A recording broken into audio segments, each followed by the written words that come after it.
going on, ladies and gentlemen? It is Tuesday night, 9:33 p.m. Eastern Time, just outside of, at least for two of us, I guess one of us now, Toronto, Ontario, Canada. I'm Sean. Welcome back to the Legacy of Star Wars.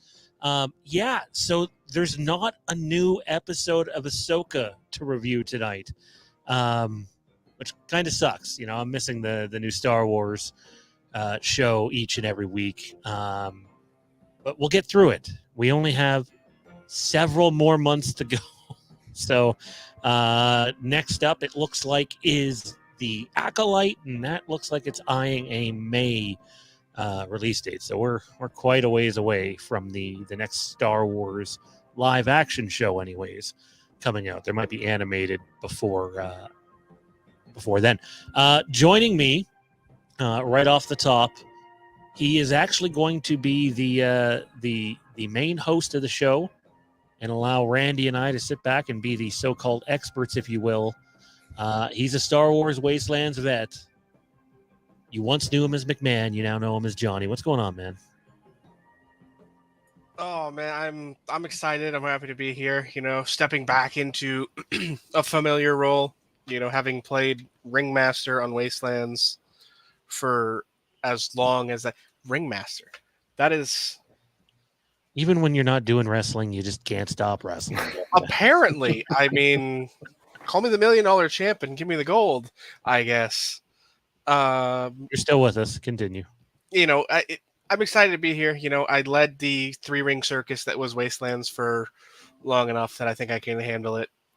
Again, stepping back into that host's chair and, you know, letting more knowledgeable nerds than myself, which is a high bar, if we're being honest, unless you guys sort of carry more of that level of conversation, while I just sort of sit back, breathe it all in, and interject my thoughts where appropriate.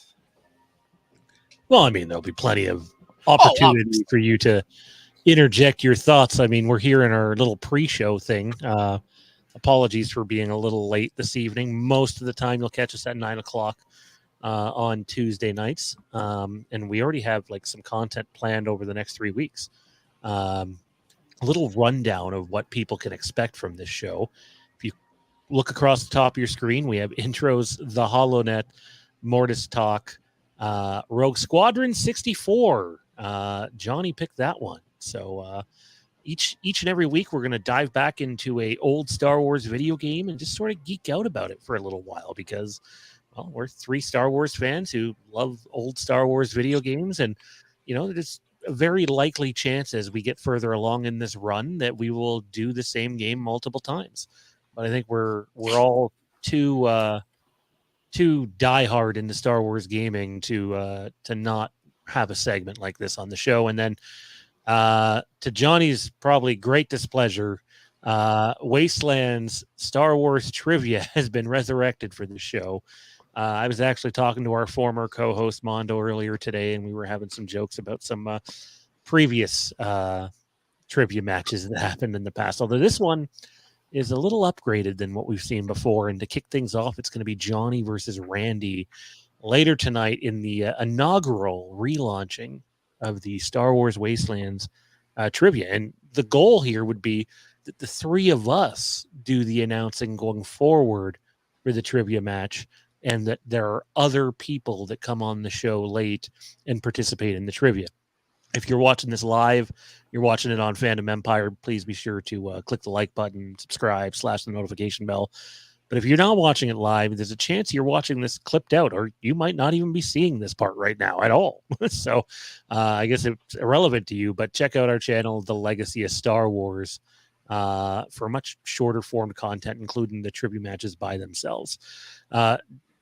Johnny, off to you. I know Randy hasn't had a chance to talk yet, so well, you know, obviously, you know, I'll clarify a bit on these segments because, you know, obviously, some of these aren't going to be the same. Obviously, Mortis talk, it's relevant. We're talking about it because of how things ended on Ahsoka. So that's going to be sort of our sort of focus segment each week where that's sort of the segment that carries the brunt of the conversation about lore, about, current Star Wars television shows, movies, all those sorts of things that are relevant today in Star Wars, or not today, but past historical topics, depending on, where we are in the content cycle for Star Wars in between series, TV shows, movies, games, all those sorts of things. So, we'll always have something to talk about because Star Wars is a giant well of lots of things, from characters to planets to books to games to novels to soundtracks to, artwork to any topic you can possibly think of as a topic we can cover at some point in this. Obviously, the game topic, like Sean said, each week we'll pick a different game. Eventually we'll run out of games, so I don't know, maybe we'll change that to like books or other sort of focus segments that just allow us to geek out about certain elements of Star Wars that we want to geek out about, whatever they are.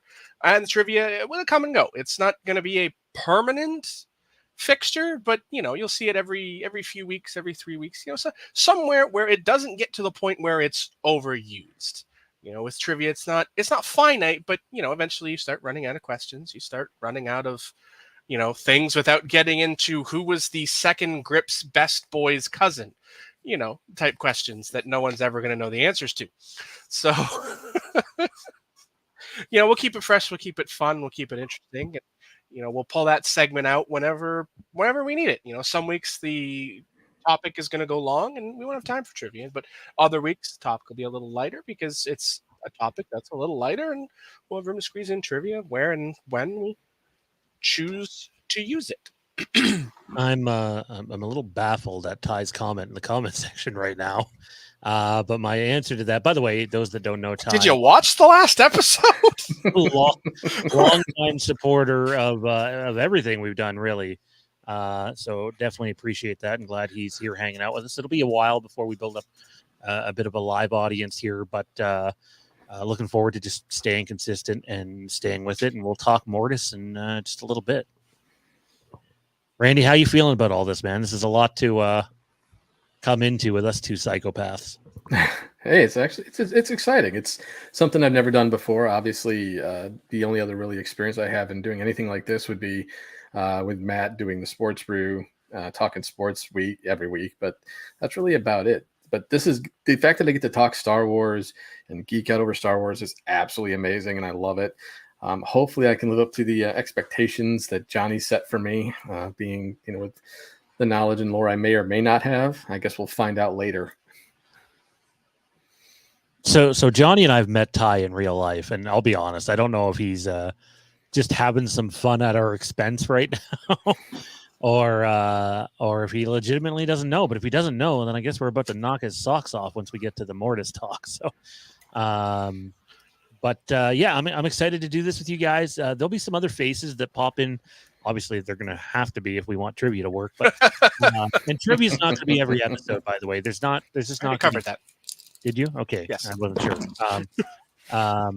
But as long as we have people that are willing to participate, and I have time to continue to add to our catalog of questions, which is at over 200 at the moment, then we'll be good to go.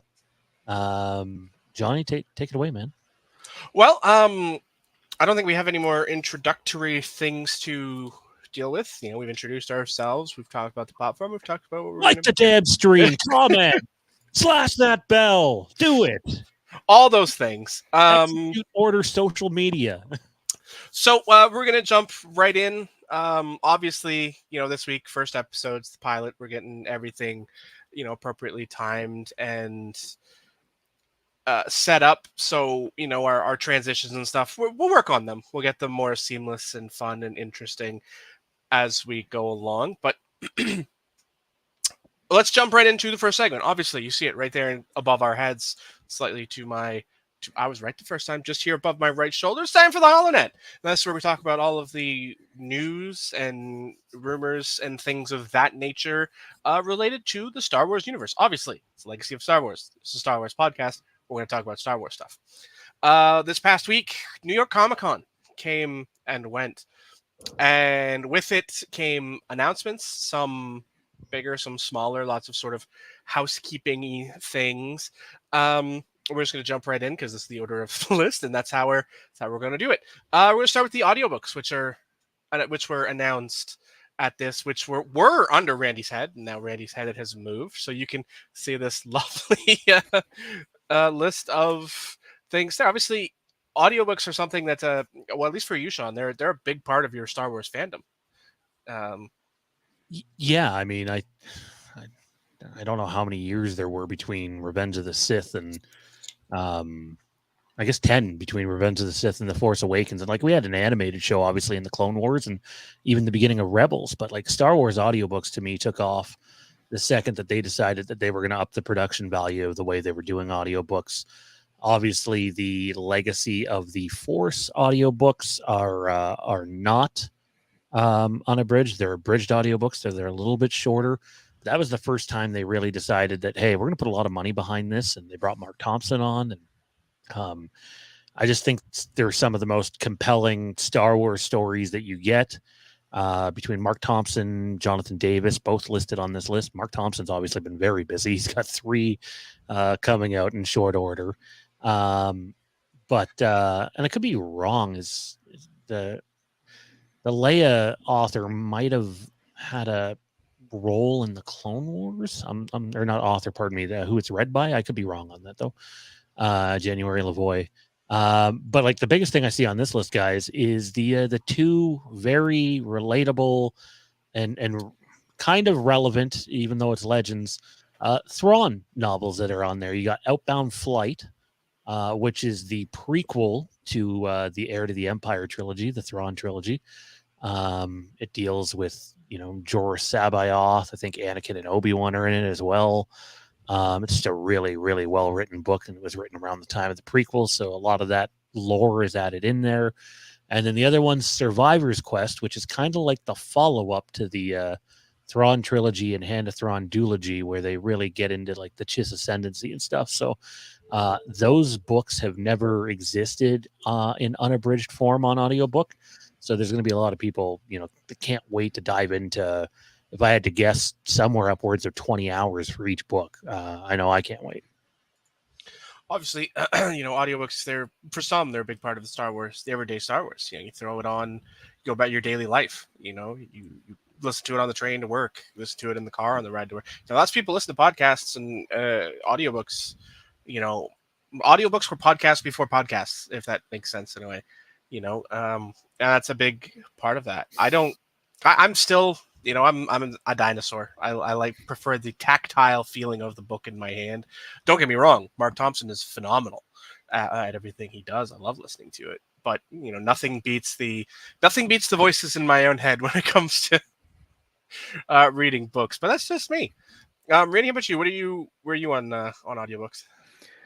Well, obviously, if you like, for me, working in an office setting, it actually really helps pass the time during the day. That's how I kind of got through Legacy of the Force and Fate of the Jedi. That kind of really helped make the day move a lot faster. But also, there's certain types of books that I really do enjoy just kind of reading myself, just because it's a great way to pass the time. And sometimes you just don't want to put the book down. You want to keep going. I've had a few different books where I've literally start reading at 10 o'clock at night, and next thing I know, it's like, oh, it's 6 a.m, because it's just that good. So I'm for both, but to each their own. Your green screening out. I was just showing that I'm currently in the middle of Dark Force Rising. So Yeah, I've definitely experienced that as well. Start reading a book. For me, though, it's usually like you'll start reading a book around lunchtime, and then all of a sudden somebody's giving you the shoulder tap. Are you planning to eat dinner? And then you realize you're, 200 pages into a book that you started 4 hours ago. Like, what? That's audiobooks. Just these? Was it just these announced, or were there others? No, these are the main 5. These were the main 5. So, all right, that's going to move us on to the next thing that's come out. Obviously, Funko Pops are a huge part of collecting as far as collectors go. And as with most things Star Wars, each new project, game, things of that nature comes with its own line of Funko Pops, which they've gotten smarter and smarter about waiting when they release them so as not to make big spoilers and oopsies in announcing Funko Pops for series. And with it this week, we got the Funko Pop announcements of the Ahsoka line. of pops. Right now it's just these 6. I don't know if there are any like chases or variants or anything like that. They haven't, gotten that deep in the mud yet, but as always, those things are possible, and store exclusives and things like that come and go. But so far we have these 6 here on screen. The Grand Admiral himself, Morgan Elsbeth, was that Thrawn's Night Trooper? Yep. Okay, so we do have a variant there. We have Thrawn's Night Trooper has both the full white variant and the sort of breathing apparatus variant, it looks like. Because they both carry the same... Oh, no, they don't. They are different numbered, so they're not technically variants. But that's okay. So two Thrawn Night Troopers, one with and one without the variant mouth breathing apparatus. We got Shin, and we've got Balin Skull. Randy, are you shocked that these are the 6? Are you surprised there's no others yet, or do you sort of assume there's going to be a second wave? There has to be a second wave, but given what we saw at the end, not at the beginning, I will say I'm kind of surprised there's not a new Ahsoka or Sabine or even Hera for that matter. But we know we're going to get them. But the fact that we're getting Thrawn and Balin right off the bat, that's pretty exciting. I mean, those are the 2 out of the 6 that I would definitely want to get my hands on right away. I mean, I will point out that these are listed just as pure Star Wars pops. They're not series specific. As you'll get like with the Marvels, you'll see like they'll have, instead of just Star Wars on the top banner, it'll have the name of the movie that they're from. Star Wars hasn't done that really at any point, I don't think. They've all just been Star Wars Funko Pops. So that's an interesting thing to see. But having just the villains in this first wave, I think is interesting. Sean, what about you? Surprises, shocks, any you're planning to get? I mean, I don't really have the space for it right now. Randy and I were talking about this off air. I wish I did. I don't. So it really makes me kind of go, even though I like some of them, what's the point? But if I had to like choose just one, I'd go for Balin. I got a bunch of Thrawn stuff. So love what Ray Stevenson did, and it'd be cool. I think it looks good too. He looks badass. He's a Funko Pop that actually looks badass. That's hard to do. That is definitely interesting. They do all look good. That Balin does very much look menacing, and I like that. Like I said, Thrawn has a lot of stuff. He had his Black Series figure come out. What was that? Wasn't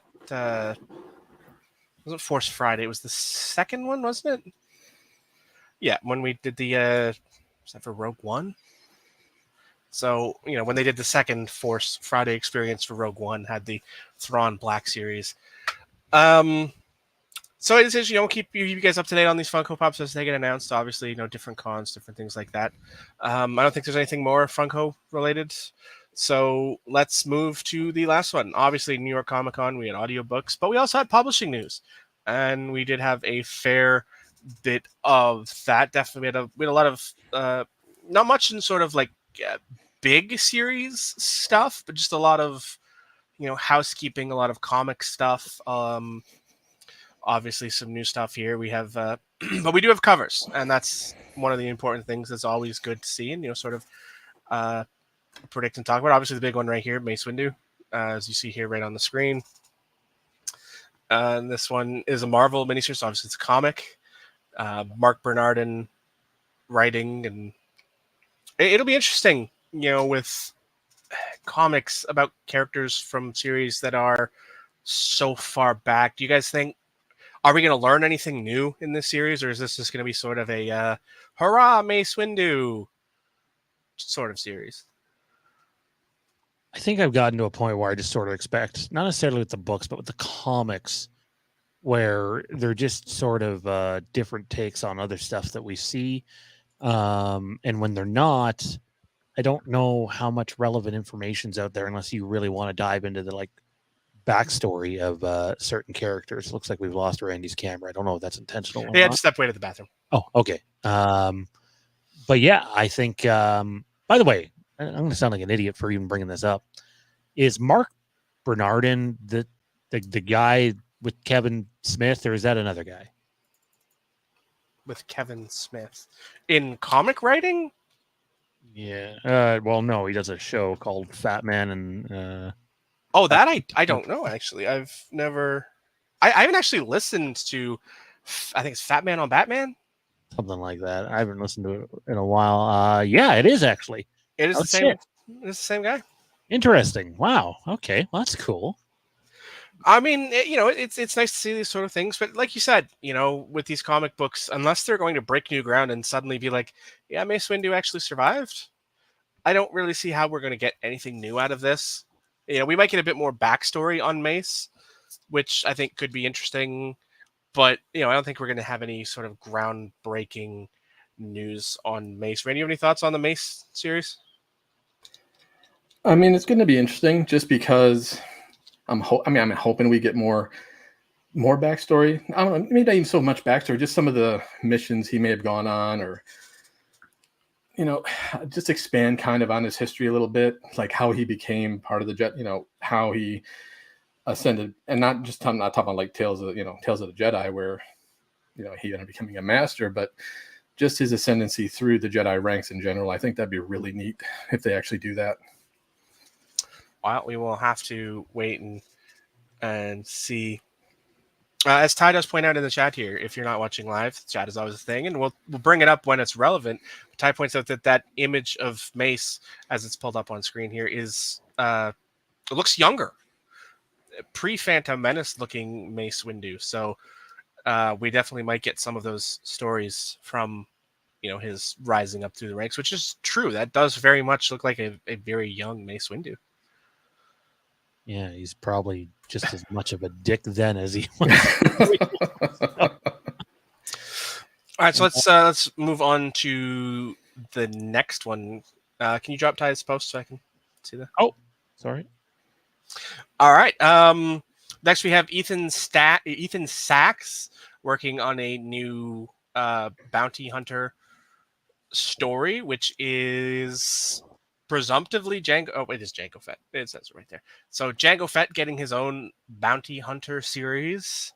Either of you guys have any thoughts on that, or do we just want to keep going?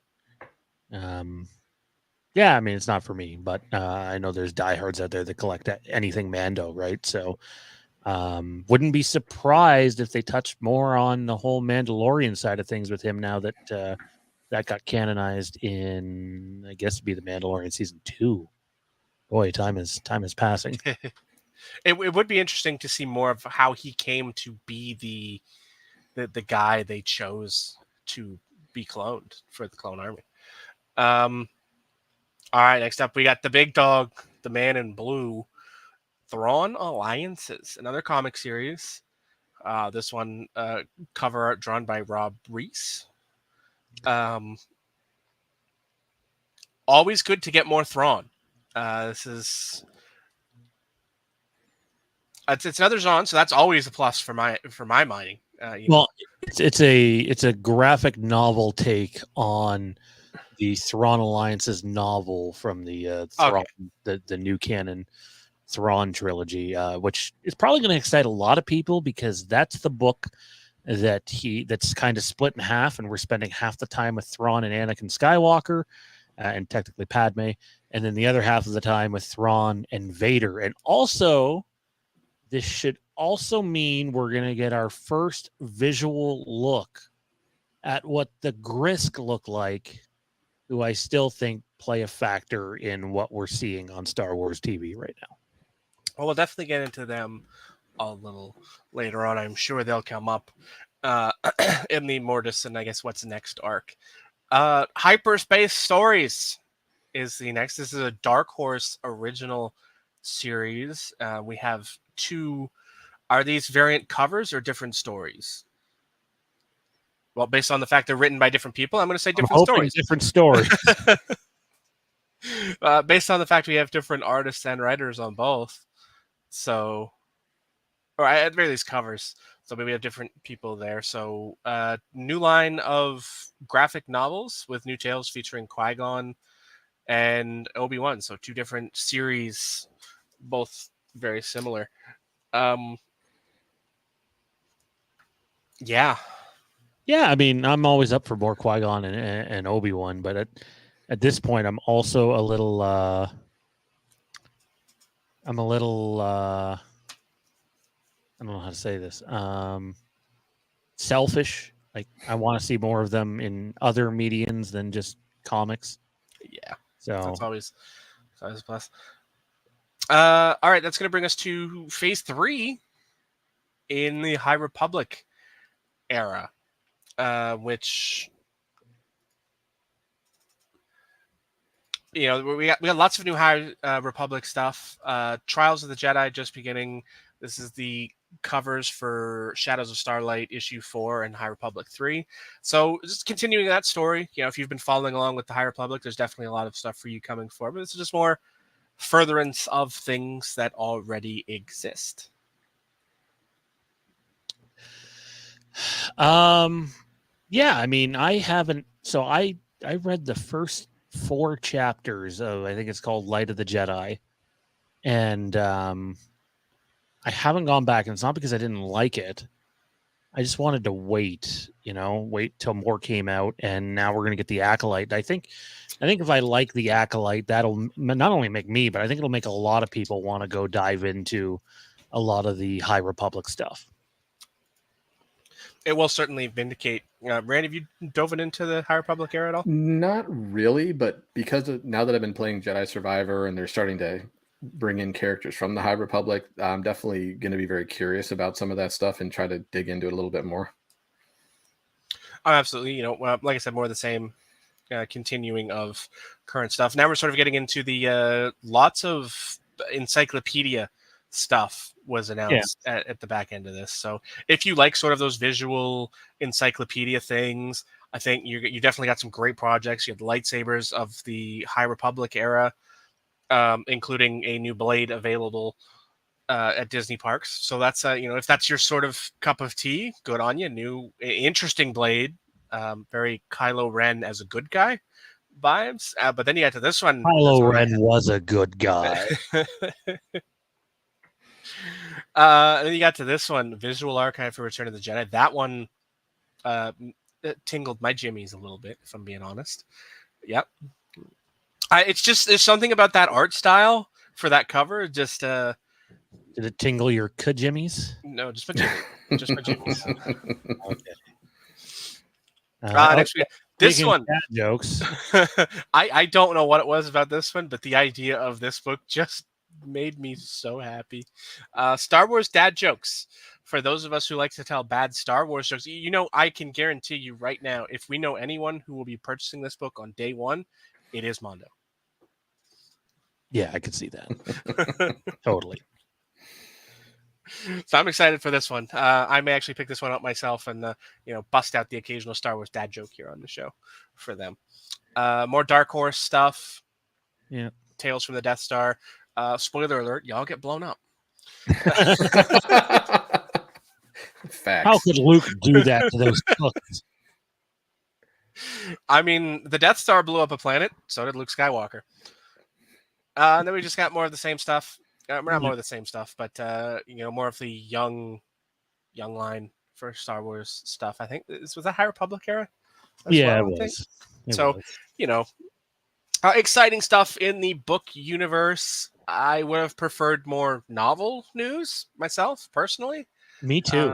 That was pretty light on that. It was all comics and encyclopedias and graphic novels and things like, which are great things to have too. I'm looking at one of the visual encyclopedias I got back that I think it was the Rogue One visual encyclopedia. So that was, they're fun, they're enjoyable. But that's gonna do it for the HoloNet this week. We hope you guys enjoyed it. And wait, did you have? Sorry, you I have. Let me back out of the Mortis thing here. Was there anything on Eclipse? I know we were talking before we went live. Well, it was a few weeks ago, actually, that I saw that. But it is still out there. It's a project that was announced 2 years ago, and we haven't really seen anything of it since. But there was sort of some new things that came out of it a few weeks ago, when excuse me, Lisa Pence at the Tokyo Game Show gave an interview, and she did have some things to say about Star Wars Eclipse, but branching narratives, obviously, ability to play as different characters, but the most important thing for some people, yet also daunting for other people, in that sort of playing as different characters story, is that no matter how bad you screw up, and no matter how who you kill as far as characters go, the story will continue chugging on and moving forward. Specifically, she said, "There's no game over. Anyone can die. Anything can happen, and the story sort of continues so that those signatures are still there." Well, that is the most exciting news that we've talked about tonight. And I'm all over that game. Like, look, I know there's some obviously some backlash to Quantic, Dream. some of the stuff that has gone on there, but like the potential that game has is just so over the top. But I think it's important for people to remember we're probably still a couple years away from seeing that thing. Oh, absolutely. Considering we've seen nothing of it, it's been 2 years. So this is one of those, they announced it very early in production and then expected us to just sit on our toes. And yeah, we got a cinematic trailer. That was it. And I mean, it was a great cinematic trailer, but like, there's not much to it. Ryan, what about you? You've obviously talked about playing through Jedi Survivor. Where are you on Eclipse? I like the premise. Obviously, we're seeing more games that give you those options in terms of, can you, like say the stuff that we've seen in horror wise, like the Quarry and whatnot. But it's really cool, just the idea that in the Star Wars universe, can you, if the characters are well written and you get attached to them, how careful are you going to play it to make sure those particular characters survive, whereas someone else's, maybe they're just annoying and you're just like, you know what, go ahead, piss off the Wookiee, let's see what happens. It's just stuff like that. So it's really exciting. It's exciting to think that you get to have that type of control, whereas most games we play now, it's like, oh damn, I missed my jump, you better start over again. This is so it's, I mean, obviously I hope they take their time. I mean, same with like we got Outlaws coming up here. Just take your time, get it right, and just put out a good game. Let's not have 50 day one patches, because you can do that. I mean, I think day one patches are sort of the norm now, especially with, continued, the further depth into digital gaming. Especially now with more and more stores taking physical games off the shelves. I mean, Target's doing it, Best Buy is doing it, Walmart's set to do it for Xbox games, which is interesting next year. So, more and more games go digital. You're going to see the day one patch for everything. It's just, I don't want to have to pre-download the game and then have to download a day one patch that's the size of the entire game. That's ridiculous. I don't have to download the game twice. But, I got no issues with day one patches, because there's always going to be those last minute issues that you find in last minute testing. It's like, well, we need to patch this. We need to fix it. I do. I'm a grump. Give me the Blockbuster days where we go rent our fucking game and bring it home and stick it in our machine and then find out, fuck, the disc doesn't work. Son of a bitch. I don't miss that, but like I do miss just being able to get on and play. Back in my day, all I had to do was blow in the Nintendo cartridge and it worked. And that was it. That was your game. There's a lot of blowing too. Unfortunately. Oh, yeah. Sure. Unfortunately. There are a lot of young people who are hearing this and being like, what does that even mean? I sure hope not. The video is listed as not safe for kids. I don't mean kids. I mean young people.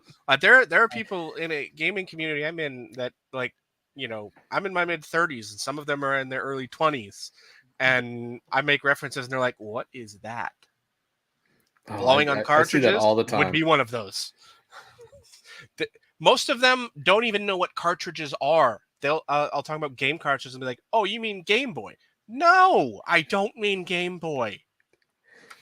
But I digress. That's old people conversations for other days. Well, there's a few Star Wars games we might get into down the road that are based on those. Well, one of these, the game we're about to talk about today, was a cartridge that probably had to be blown on by a lot of people to get going at some points. But All right, that for real this time is going to do it for the HoloNet. Like I said, first episode, we'll start working on interesting segues and transitions in the future to get us from one segment to the next. But I don't have anything quippy to say to end this segment. So I'm just going to say that's it for the HoloNet for this week. Enjoy Next your week, we'll blowing. have more. Next up, we're going to move into the topic of the week conversation. And for this week, it's Mortis. But not just Mortis, because as interesting as that is, it's just a small part of what is the future of Ahsoka. Obviously, this is as much about season 2 of Ahsoka as it is about Mortis itself. But we watched through the Mortis arc again from the Clone Wars within the last few weeks for all of us. So, we might have thoughts and things to say about that. So we'll start with. We want to start with Mortis, or we want to start with Ahsoka? I think we should start with Mortis and Start with Mortis. And then, all right, so let's. Well, I lied. Let's do our buddy Ty a favor. Yeah.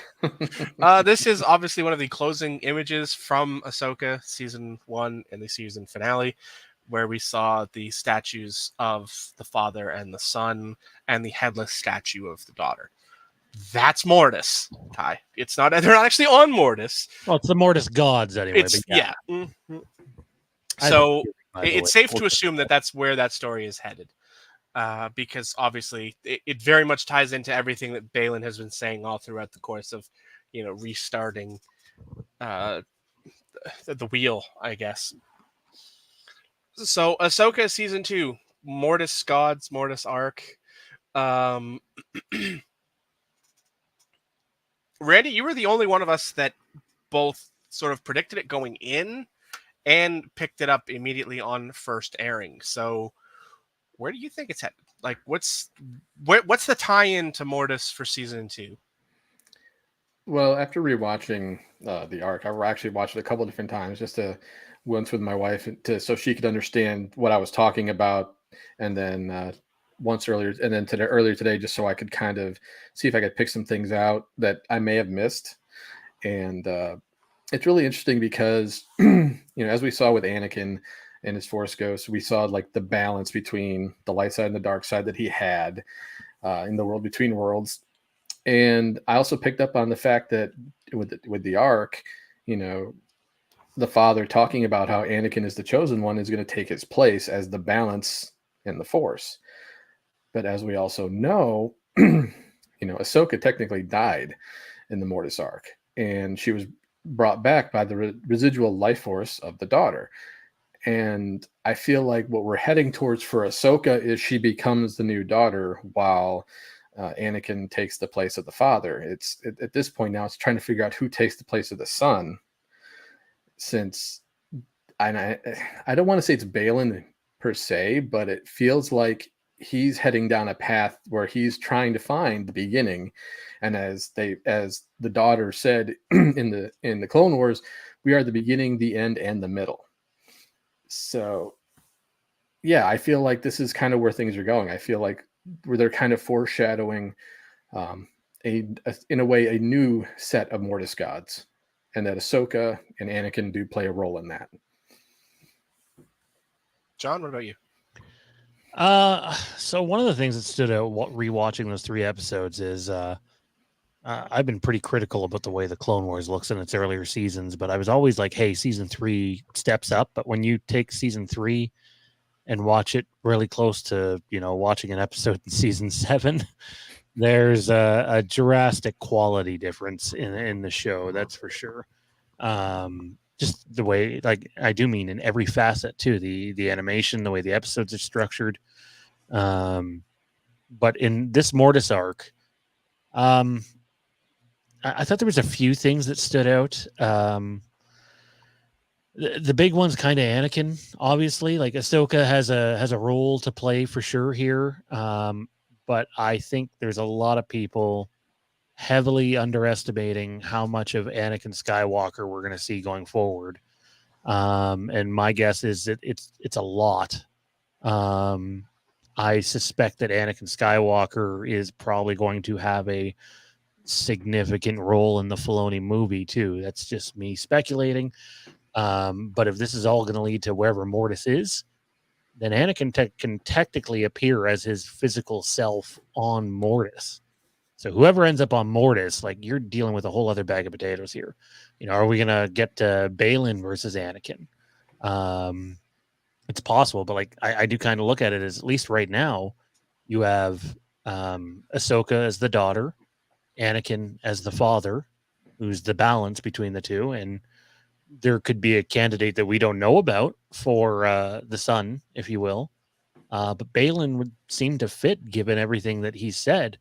I just don't think it's as simple as put your hand up and see what you achieve. This kind of, to me, almost reeks a little bit of a Indiana Jones story, like them finding the Holy Grail, if you will. Christ's cup. And what happens when you finally drink out of the cup? Well, it was nothing good for that fella. And I feel like that's the kind of story that we are leading towards here. I don't know how it's all going to look, but I'm fairly confident in saying there's going to be a lot more Anakin Skywalker. It's very interesting to me. I think there's a lot more questions and answers that need to come, obviously. I don't think it's quite so cut and dry as people are, thinking and suggesting it is. I don't think that the cookie cutter answers are the answers that we're going to see, so much as I don't think, like, and even, obviously I'm not, suggesting that, you guys are stupid for suggesting or anything like that, but, we keep coming back to Anakin as the father, but I don't think that's the case at all. And this is sort of reinforced by my rewatching, is that, Anakin would bring balance to the Force, and he would bring balance, and he would replace the father. But that didn't necessarily mean he'd become the father, just that he'd take his place, and he did bring balance to the Force, which has since sort of been on, as we get closer and closer to the sequel trilogy, is becoming unbalanced again. And, I don't think it's as simple as, characters are going to step in, but the parallel for me is not just in that, you see him standing on the arm of the father in this, but Balin has walked a thin line through the course of this entire series of both the light and the dark, and to me, I think he's the one they're prepping to step into that role as the balance. And I don't think you don't need to be the chosen one to be, to balance the scales in that way. They're setting up Shin as sort of this dark foil. And, there's a lot of people suggesting that, oh man, the Tusken Samurai, as I've taken to calling them, since they don't have a name yet, and they remind me of Tusken Raiders and Samurai clothes, so I call them Tusken Samurai. But, Shin leading the Tusken Samurai is the creation of the Knights of Ren. I don't personally so much buy into that unless we learn, we know that Ren is, some deity, right? Like, they were sort of worshipping someone. Yeah, by this time by this point in the timeline, the Knights of Ren's already they should exist somewhere in the known universe. Yeah. They're in the the Star Wars Aftermath trilogy, which follows around Snap Wexley. I think he goes by a different name then. Cobb Vanth is also in it to a lesser extent, but yeah, the Knights of Ren appear in there. So, I mean, unless they want to throw out the events of Aftermaths, which, granted, they could very easily do. This is Star Wars. It wouldn't be the first time they've taken something from the books and said, yeah, this doesn't fit our narrative, and just disregard it. But, we know that they're out there in this time period. I don't think that's what this is. Not just, just because they sort of look similar doesn't mean they are similar, and that's what this is, So I think we're setting up for that, this Balin story is providing the balance. It's who are the other two. And I don't think it's as simple as Ahsoka is the daughter. I think, and rewatching the arc today, I think the essence of the daughter exists in Ahsoka. Obviously, it helped bring her back to life, but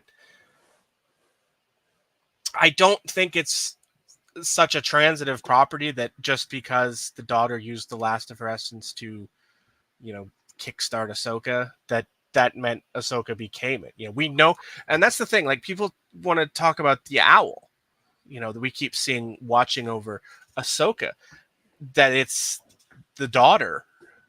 I think that makes a lot more sense, in the sense of she left some. Again, we make Harry Potter references frequently when we've been doing this, but I think that's what it is, so much as Ahsoka is a Horcrux of the daughter, if that makes sense. When No more Harry Potter references, because that poor fella ended up dead a couple weeks later. So let's not do that. But a couple days, it was a day later. Wasn't it a day? Oh, it was a day later. Well, that's it for us, folks. Have a good night. But it's more. I'm more referring to the books than any particular character representation. But I think that when Anakin and the father did their force voodoo to use the daughter's life essence to kickstart Ahsoka, that she left a piece of herself inside Ahsoka that will be used to, I don't want to say birth the new daughter, but will be used in sort of that. Then it will be the transitive property. That essence of the daughter will move to the new host, who actually takes the spot. Maybe that's Shin if she goes through a redemption arc. I don't know. Maybe, that's a possibility. But at this point, I think Shin's more destined towards being the son than the daughter, which is interesting.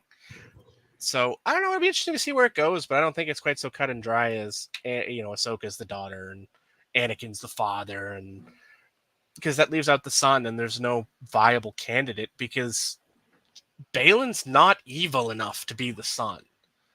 He's just not. He was starting to go the other way a little bit at the end there.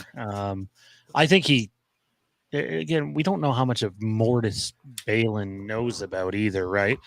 I think the grand scheme of things is they're desperately trying to set up for this Avengers style movie that will feature not just the characters from the show, but the big three, and I do think Anakin Skywalker is going to have a significant role to play in this, just because Hayden's available, and absolutely it's the chosen one, right? You can bend the rules a little bit here, and Anakin could be the one that steps in the way of him becoming, a Mortis god, if you would. Mm-hmm. I don't know. I am curious though what you guys just thought. Taking away the Ahsoka portion of this, what did you guys think of the 3 episodes in the arc? And like, one of the things I never understood, and it's one of the first things we see, is Anakin, Obi-Wan, and Ahsoka apparently end up at the exact same, point and coordinates as Rex and company are at, yet they cannot see one another. And that's before them making contact necessarily. I don't really know what's going on there. I know for years there was a debate whether, anything happened on Mortis at all, or if it was all in their head. And then a lot of people would say they had their memories wiped, but the truth is no, Anakin gets a portion of his memory wiped, but the rest is still there for them. For me anyway, I look at it as more as a forced dilation of time. We don't know how. I think that sort of, and this was my thought when I'm watching it, that Borg cube that they were sucked into was, sort of a point towards the entry to the world between worlds, and that's where they were, which allowed them to, obviously, as we got to the end of the arc and that conversation with Rex right at the very end, when they thought Anakin, Obi-Wan, and and Ahsoka obviously thought they'd been gone for days. For them, it had been, probably a week for them, whereas for Rex, they just spoke a minute ago. Like, the time dilation was real, and I think that's what it was, that they sort of got sucked into the world between worlds through that Borg cube looking thing, and that's where they were. That they were on what is essentially Mortis, which is a portion of the world between worlds. Yeah, I'll agree with you on that. It definitely felt like, because the father was like, I wanted to test you. I want you, so you could tell that he had a hand in bringing him there. Mm-hmm. So obviously the Force the Force was used was, brought them to a spot in time where they could just easily slip into to the Mortis area for them. And yeah, that's exactly what I'm thinking. What it was is that there was definitely a time dilation there just from that alone.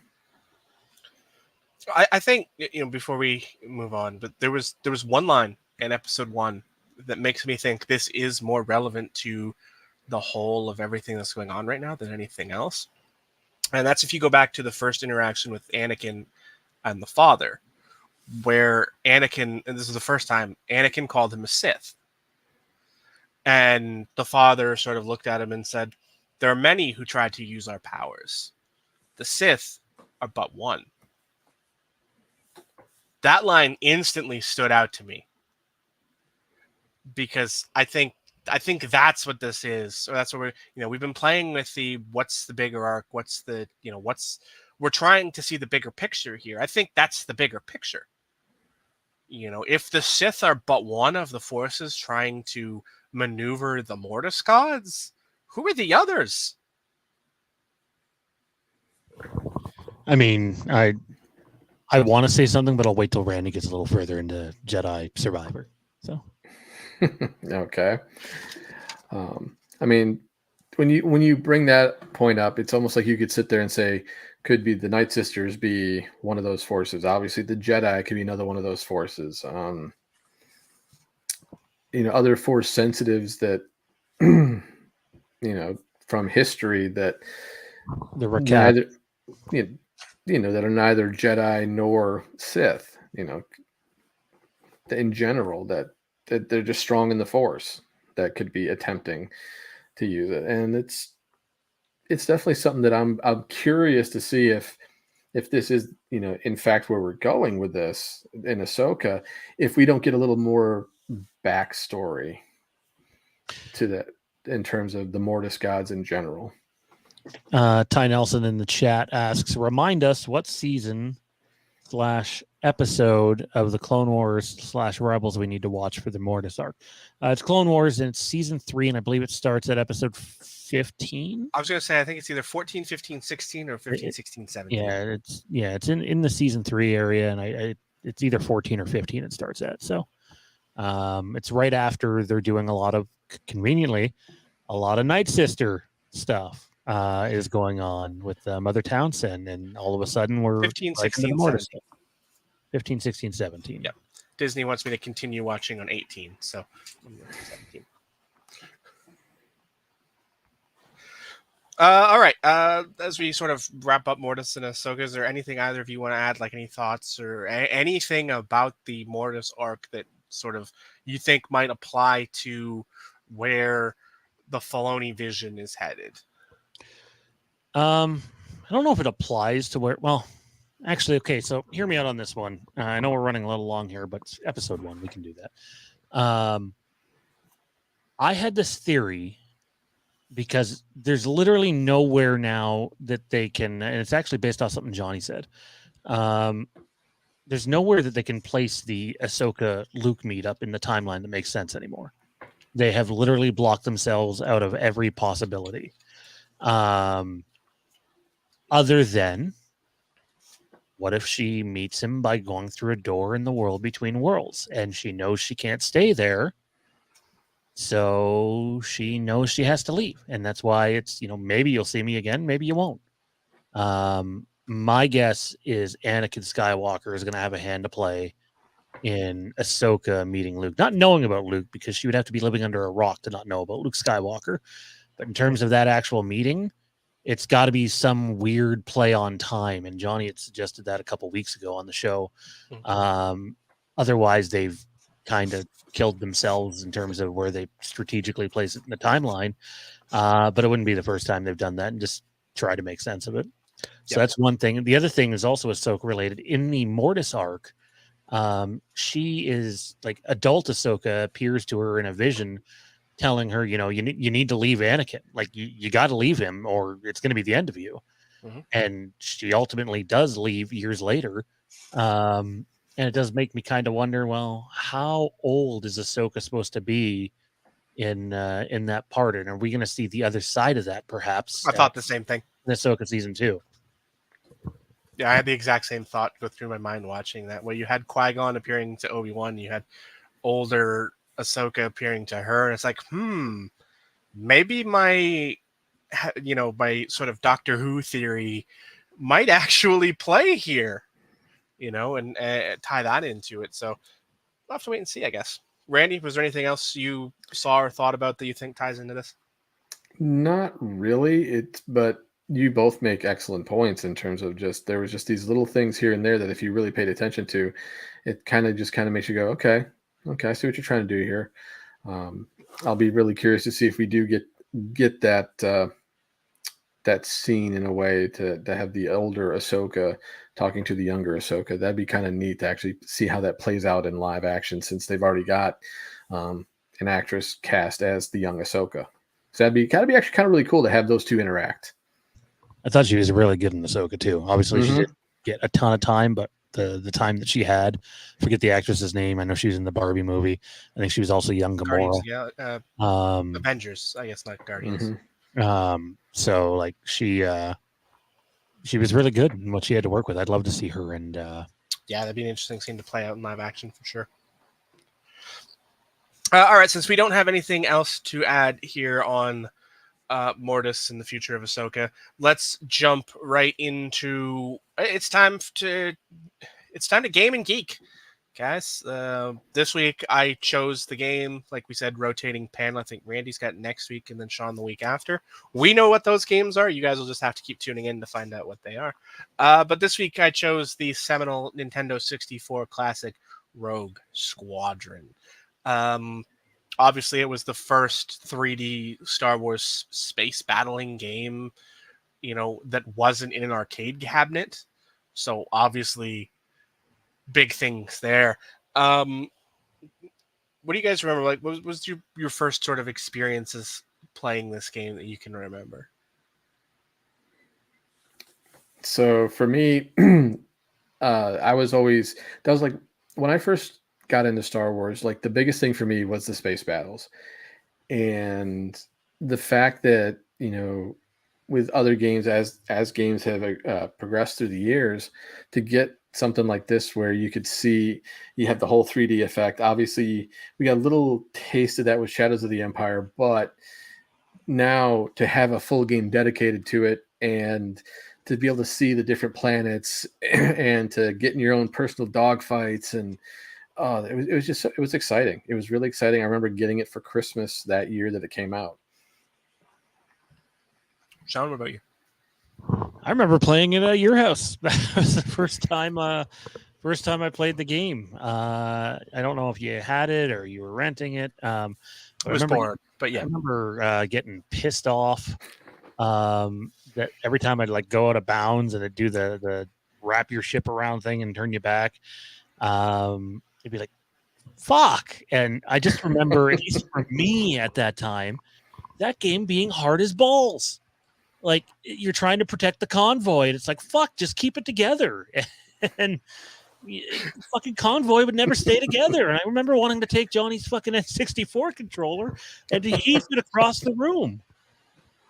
That being said, it's a really good game.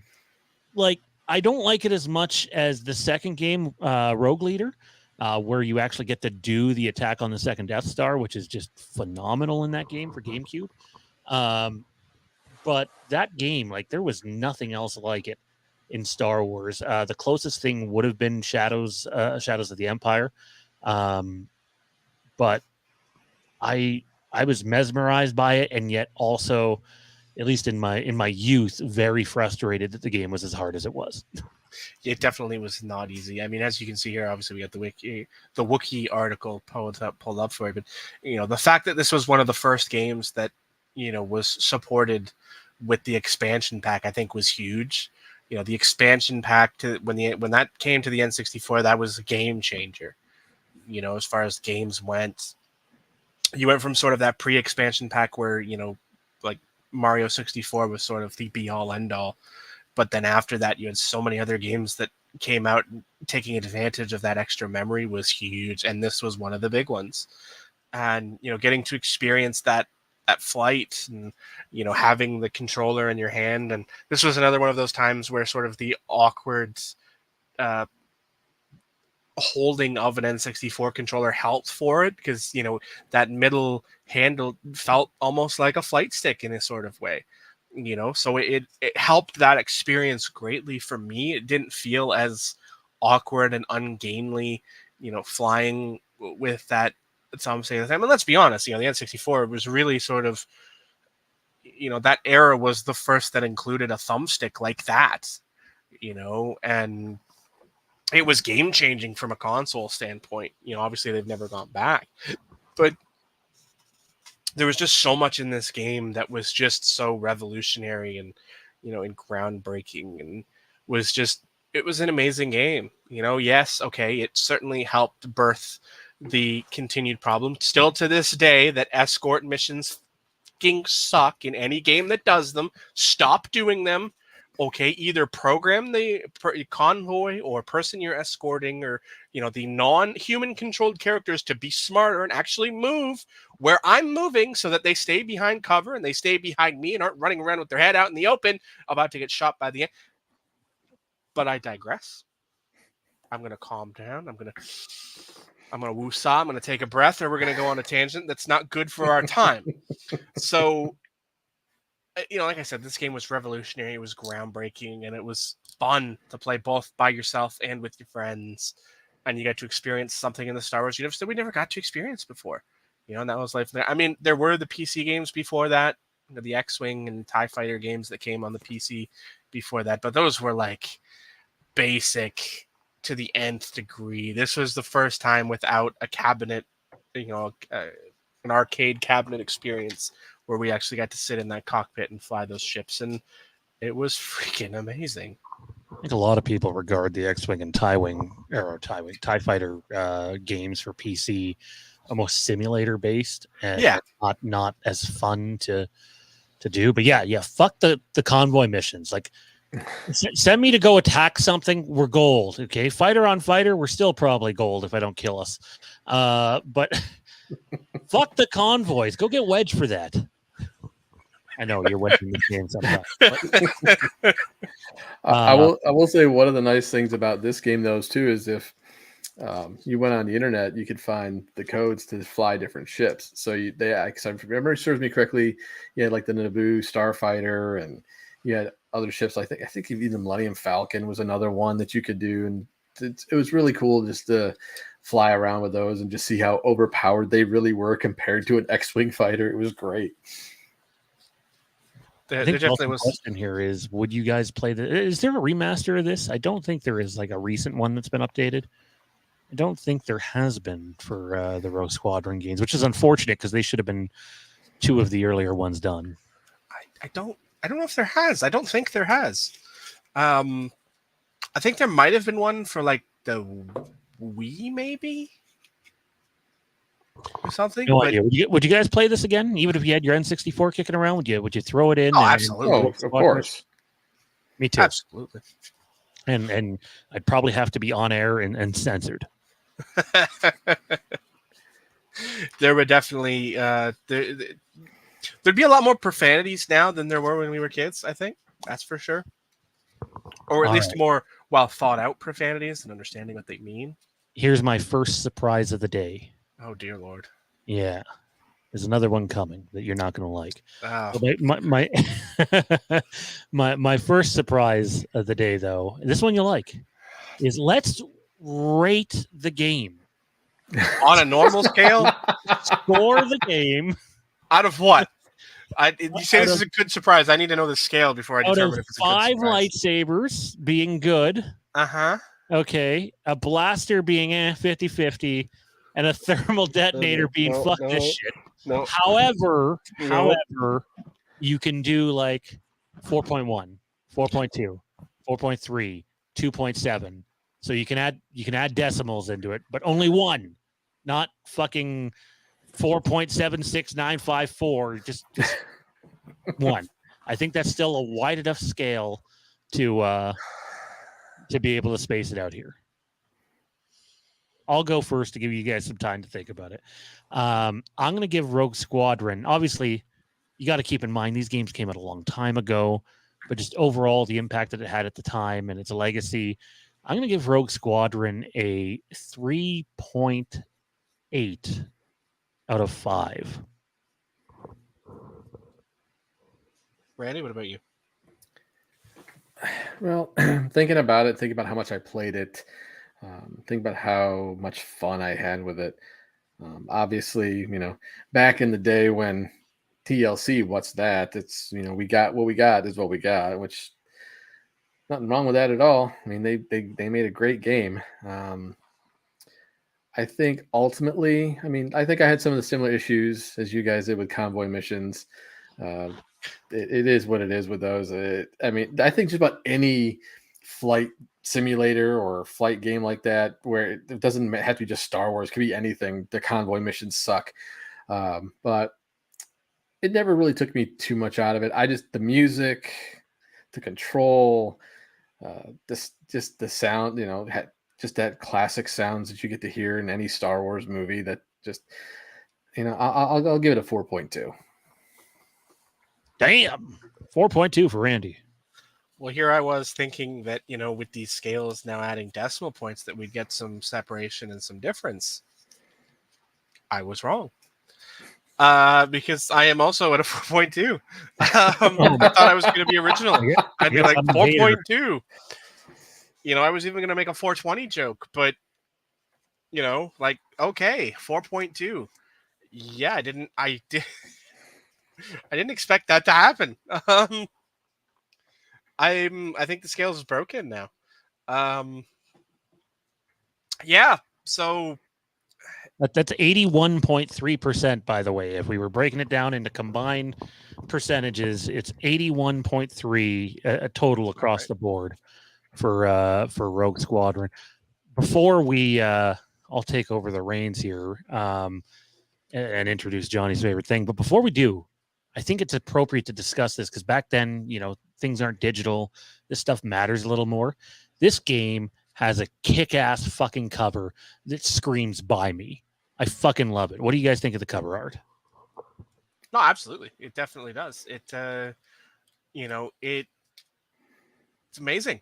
It looks real, to a certain degree.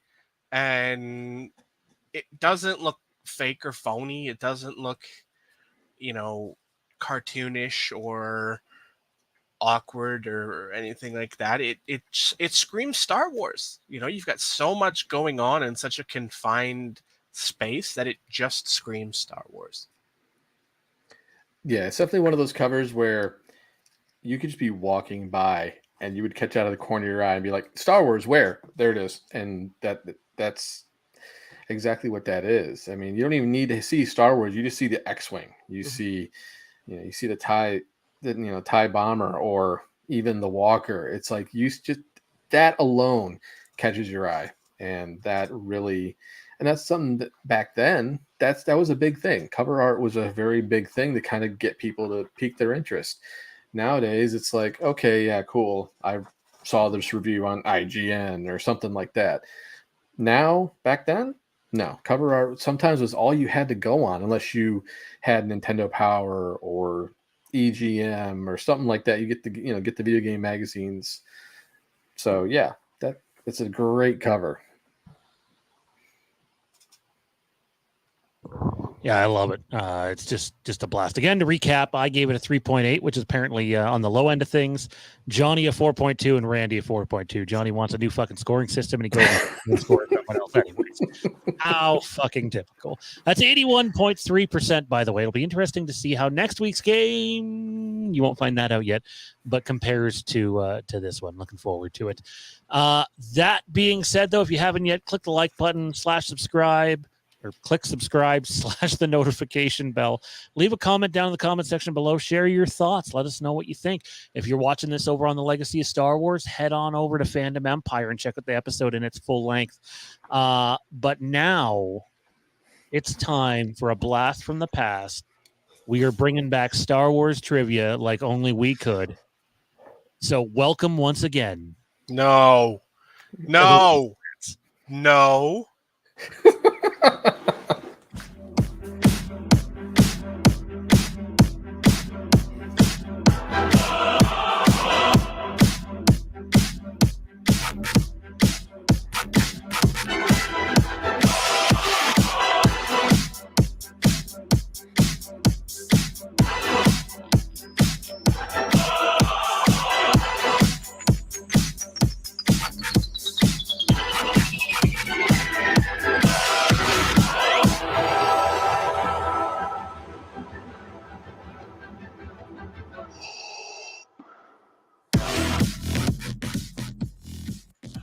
I hate this so much.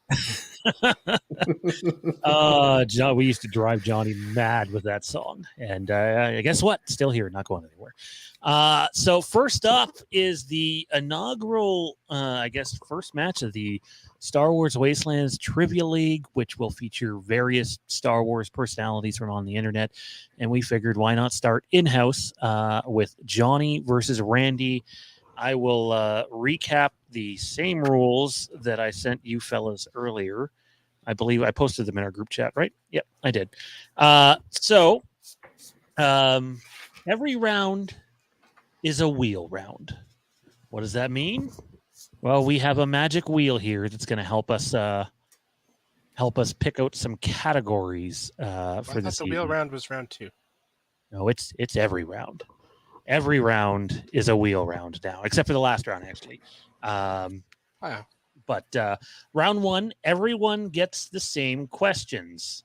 There's 5 of them. Each one is worth a point. So why don't we start there rather than go through them all now? I will. I guess I'm spinning the wheel for both of you, anyways.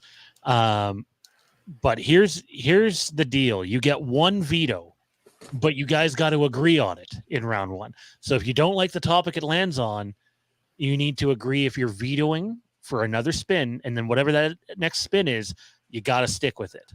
But if you guys aren't in agreement, it just gets stuck with the first spin. So let's see how we turn out. Let's shuffle these a bit and spin the wheel.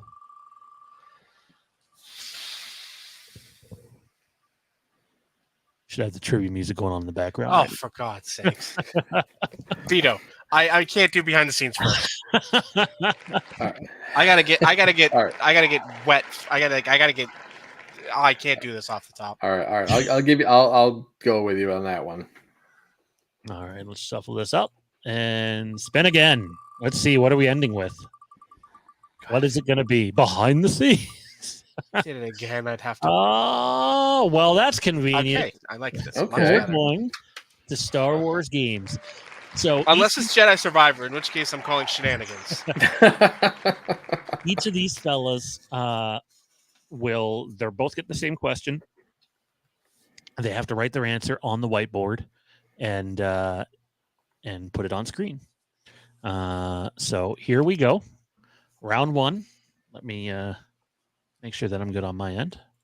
And here we go. Right away to Star Wars gaming. Thank God I did questions for everything. Which you have 20 seconds to answer, and you can only ask for 1 repeat. Which Star Wars game was supposed to be a launch title for the Nintendo 64, but was ultimately delayed?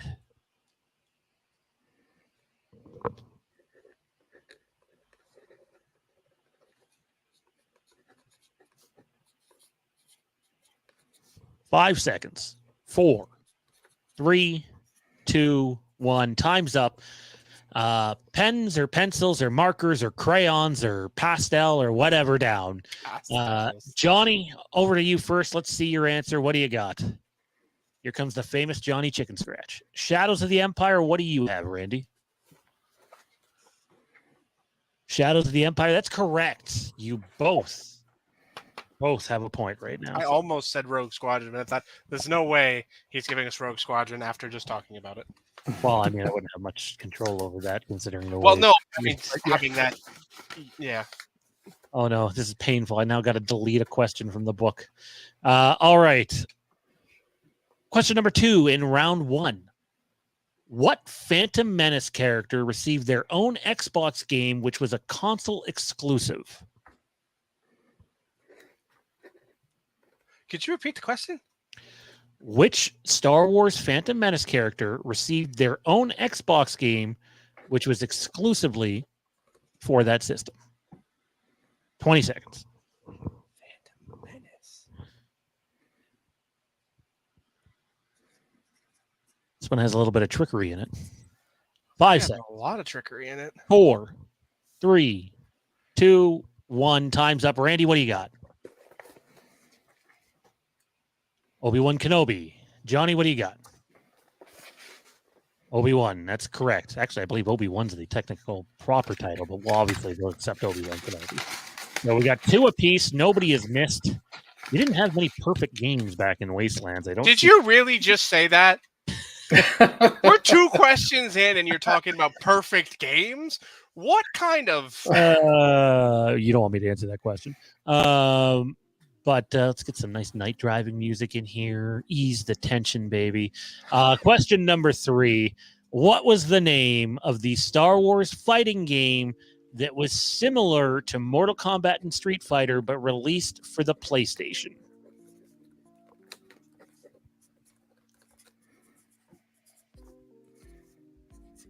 Boy, was I fucking disappointed in this game when I rented it. It was like waited months for the thing to finally be in. I finally got it. It was like, oh, this is it.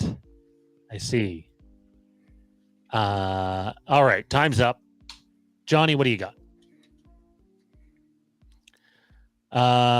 Masters of Tiraskasi. Yes, that is correct. Randy, I'm assuming you have the same. I played the hell out of that game. Oh, so you loved it. Eh? Oh, man. Yeah. I guess I just thought I hyped it up for so long because Blockbuster never had it in that I didn't even know what I was getting into. I didn't even know it was going to be a this guy versus that guy type game. It's true. I remember the disappointment. Yeah, it was terrible. But we got 3 points apiece, perfect games intact.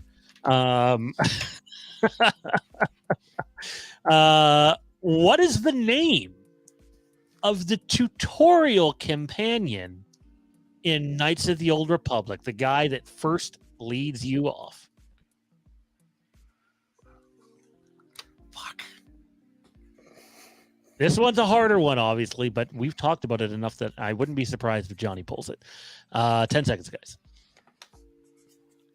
My night driving music is not nearly loud enough. All right, answers up. Randy, what do you got? I got nothing. I drew a blank on that one, so I just put question marks because I have no damn clue. Johnny, I what can't do you got? remember. Well, I gave an answer, but I'll tell you it ain't right. Captain Kangaroo. Oh, If he can't be here in person, he can be here in spirit. Yeah. The answer we were looking for was You're gonna say it, and I'm gonna know like Trask Trask. Olgo. No. Yeah. Okay. Trask Olgo. And As you soon know as what? you got the first I'm not going to syllable out, I delete was like, that oh. question. I'm just going to put a couple of X's beside it to not go back to it anytime soon. The last question of round 1. That's right. Round 1 is almost already in the books. 3-3. Perfect games are no longer intact.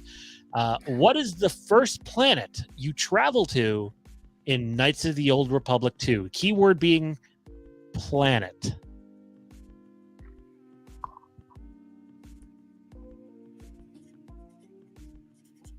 I'll repeat the question. What is the first planet you travel to in Knights of the Old Republic 2? 5, 4, 3, 2, 1. Pens down. Johnny, what do you got? Dantooine. Randy, what do you got? Did Ryloth. Ryloth. Dantooine and Ryloth. The correct answer was Telos. So, where Mr. Carthon Telos a planet? is. Yeah. Yes. The Empire devastated Karth's home planet, and we had to hear him go on about it at nauseum for the entire first game.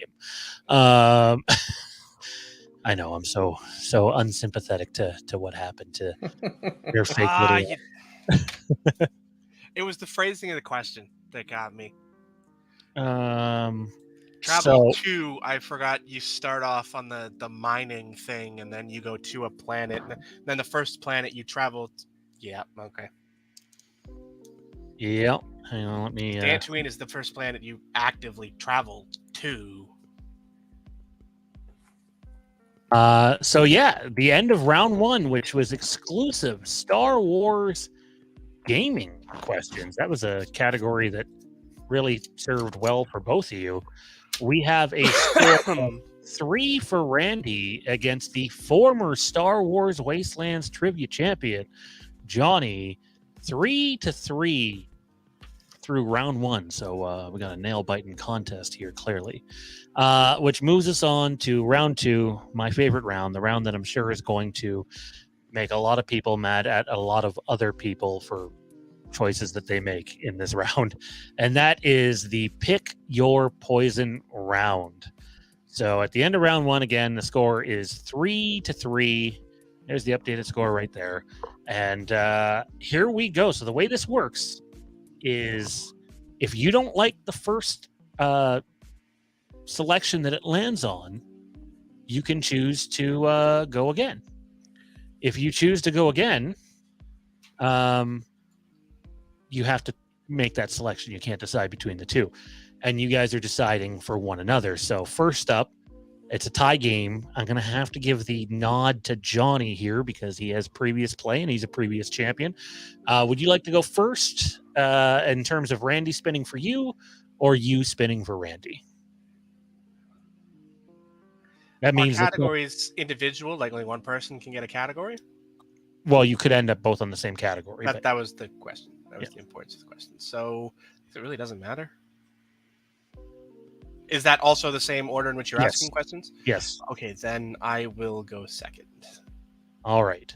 And also, it should be noted that there is multiple choice in this round. You can only use it twice. It's 3 questions in this round, and you'll get 3 possibilities. So you can make it easier. But if you use multiple choice, the question is no longer worth 3 points. It's only worth 1 point. So the goal here is to not have to use multiple choice. Let's shuffle it. Sorry, you said Randy's going to go first? Yeah. All right. So let's see what Randy gets. And if Johnny's going to spin again. We got animation, or do you want to spin again? I think I'll keep it. I think you're going to ask him something about a series he hasn't watched. At least that's the hope. All right. So, Randy, we're going to get right into this, man. If you need multiple choice, please let me know. Is there a steal or just flat? No steal. We eliminated that. Good. Then I can put my pen down. All right. So, in the category of Star Wars animation, question number 1. What season of Star Wars Rebels does Ahsoka face off against Vader? Am I writing this down, or I just straight up answer? If there's no stealing, you can just say it. You can straight up answer if you know it. Well, that would be season 2. That is correct. That is going to be 3 points for Randy. 3 very, very valuable points for Randy. Question number 2. Who voiced Kanan Jarrus in Star Wars Rebels? What in the kindergarten question is this? I know that would be Freddie Prinze Jr. That Good is grief. correct. Randy has compiled 6 points here in round 2. And then your third and final question is, who did Mark Hamill voice in Star Wars The Clone Wars?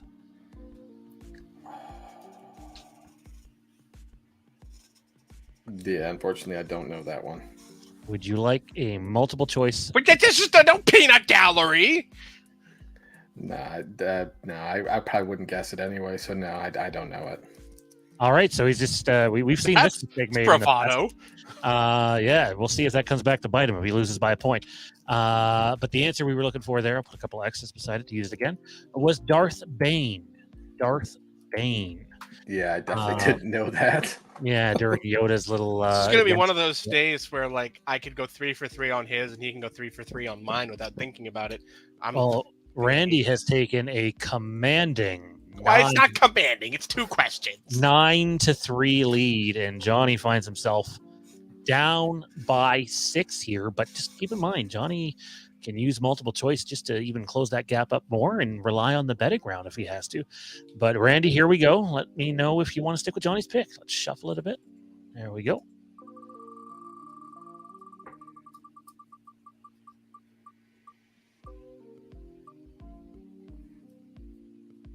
I don't think he's going to be staying with this category. All right, let's spin again on that one. This will not be forgotten, Randy.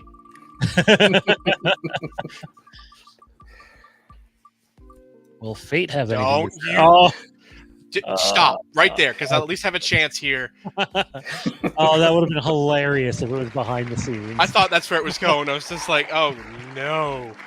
Oh man, that would have been a hoot. I mean, this is probably not one of my weaker categories, but it's definitely in the lower half for me.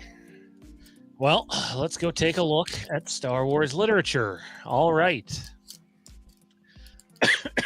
Excuse me. Which Star Wars author wrote the deaths of both Jason and Anakin Solo? Which Star Wars author wrote the deaths of both Jason and Anakin Solo? Why am I drawing a blank on his name right now? 10 seconds. I'm going to use my multiple choice. All right. Option 1, Timothy Zahn. Shit. Option 2, Shit. Aaron Alston. Option 3, Troy Denning. Shit. It was Troy. That's correct for a point. It was Troy. As soon as I said multiple choice, yeah. And you I talked regret to my him, too. decisions. I regret my decisions. Man. So Johnny with a point there to pull it a little closer. He's within 5 now, so still within striking distance here. Question number 2 in the category of Star Wars literature. What Star Wars Legends novel does Obi-Wan Kenobi tell Luke Skywalker he can no longer appear to him as a Force ghost?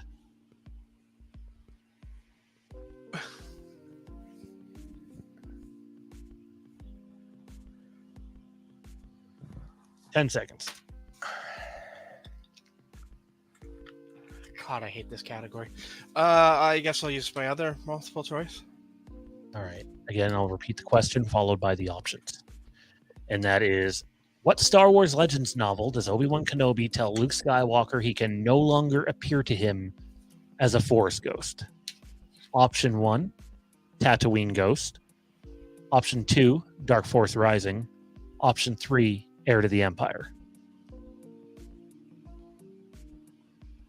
5 seconds. Tatooine Ghost. That is incorrect. We were looking for Heir to the Empire. Keep that one in and just some X's. Which leads us to our final question of round 2, which Johnny cannot use multiple choice on. The score right now is a 9-4 for Randy. Johnny really needs to pull one here. Let's see what happens. All right. In the category of Star Wars literature, what was Thrawn's bodyguard's name in Star Wars Legends? Bodyguard? Yes, his personal bodyguard. They had names?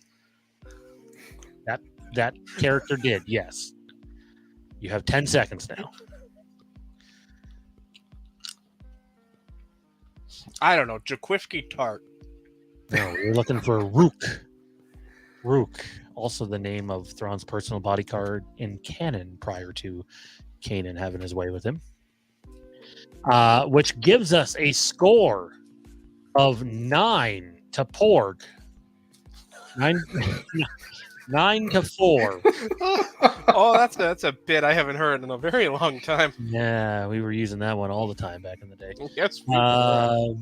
But yeah, 9-4 for Randy through 2 rounds. The score is probably more lopsided than it actually could be here. It's just the pick your poison ended up being Johnny's poison in this particular round. As we move on to round 3, which is the Pazak round. Bet up to 3 points, or you can bet as little as 0. A spin of the wheel will determine what category the question is in. Okay, you have to bet the points, though, prior to the category being selected. So bet your points.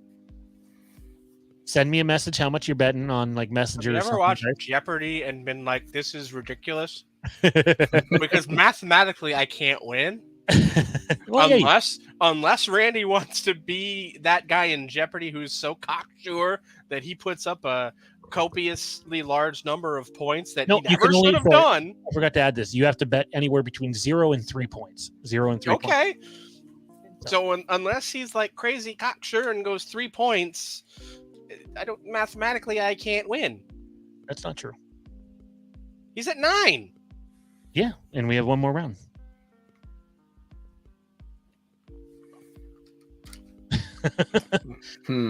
It's right on the screen, round 4.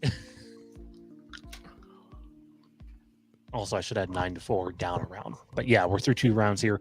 You got to send me a message over Messenger, guys, with how many points you're betting, though. Don't. Well, mine's obvious. But there's only one option for me here. All right, message sent. All right, let's go back to the wheel. Super duper wheel. Let's shuffle it and see which category we're going in. I know which one Johnny doesn't want, especially right now.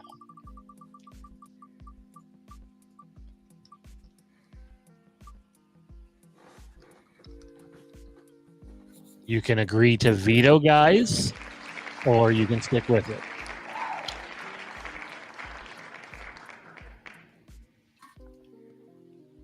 What are we doing? I'm good. We're good? Okay. Well, then that's it. You would have both had to be on the same page. Let's pull I'm a gentleman. If he wanted to veto, I probably would have let him.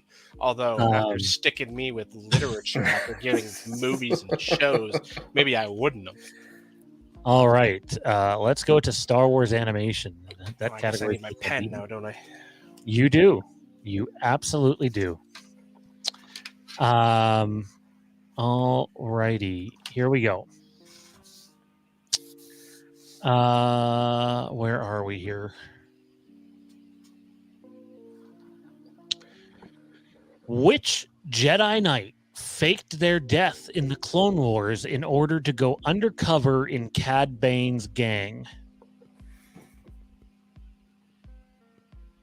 Which Jedi Knight faked their death in order to go undercover in Cad Bane's little gang? 10 seconds.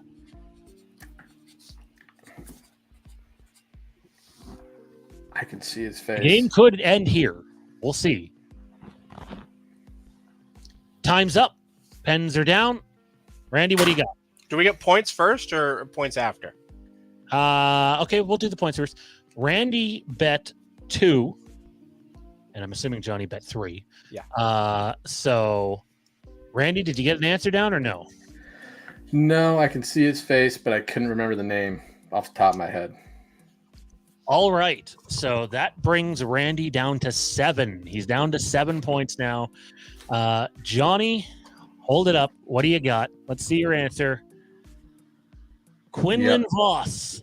That is incorrect. Therefore, your winner of the first Star Wars Wastelands trivia match back is Randy, defeating the former champion. We were looking for Obi-Wan Kenobi.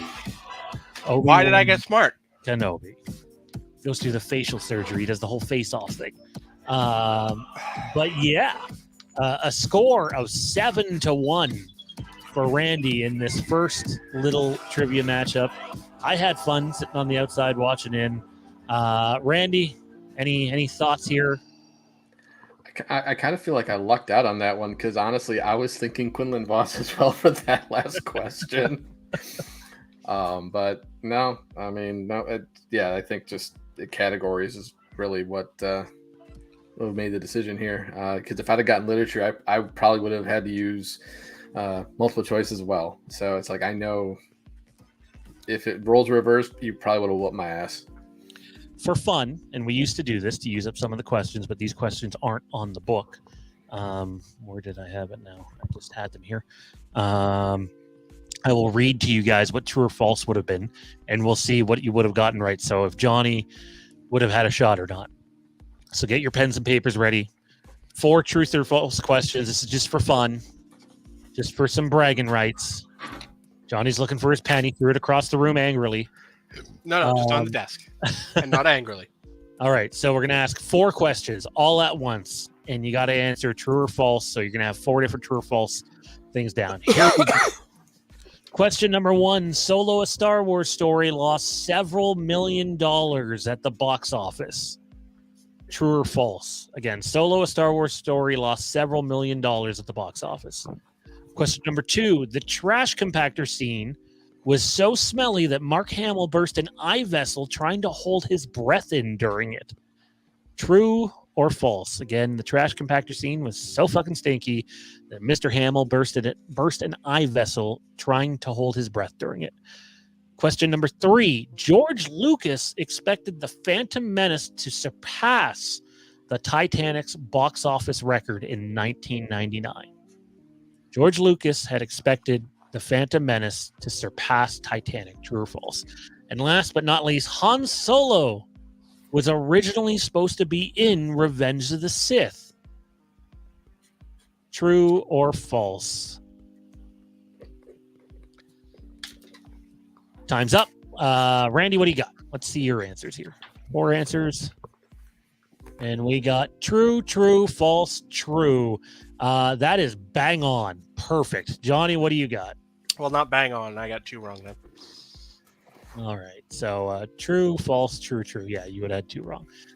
So Randy would have just slaughtered you in the final round. Wasn't it the water, not the smell, in the trash compactor scene? No, it was the smell. They couldn't like breathe at all. It was terrible. I mean, the smell's probably coming from the water. It was sitting in there for days, right? So, water sitting is never a good thing. Johnny, I'm going to hand it back over to you to close things up, man.